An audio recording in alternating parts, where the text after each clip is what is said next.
Let's move over to the NFC playoff race after Week 14. We know what happened on Sunday Night Football. Of course, the Cowboys fell to the Giants. They're 11-2. Dallas still the number one seed in the NFC. Do you feel like anyone can catch the Cowboys as you check out the way the standings shake out for the playoffs at this point?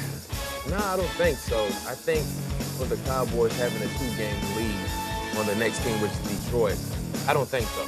Now, the tricky part is, I think the Lions, the Giants, the Buccaneers, they all have opportunities of having losses because they have a difficult schedule going down the stretch with the Cowboys playing Tampa this weekend, this Sunday.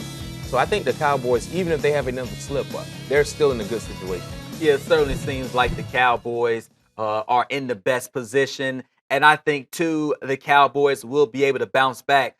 Sometimes you never want to lose a game. Every game you go out there, you want to win, but you can give me your opinion. Sometimes it might be okay to lose in terms of that helps you get refocused, pay attention to details, get back to doing the little things. Because sometimes I think maybe you might have a tendency to slack off on a few things when you continue to win because you feel like it can't hurt us. Because, whatever we do out there, we seem to be able to pull it out. Could that be a positive losing at this point? It could.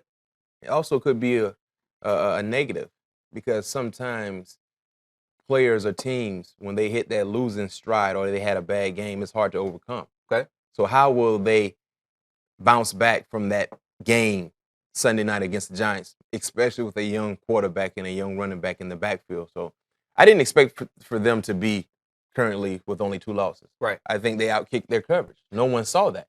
Now we understand this team is legit, and I expect to see them bounce back. They just played against a team that made one more play than they did. That's all it was. And one they more on play. Sunday Night Football again next week against the Tampa Bay Buccaneers, who won 5 straight, playing at a high level. And we're talking about this whole playoff race. James right now. They tied right now with the Atlanta Falcons in NFC South. So Tampa has a lot on the line. A lot on the line, and I love what's going on throughout the entire NFL because every game means something. Every team is fighting for something, so you don't expect to see players being given any time to rest. Every player is needed for the remaining stretch of this upcoming season because you don't want to have a lapse of anything.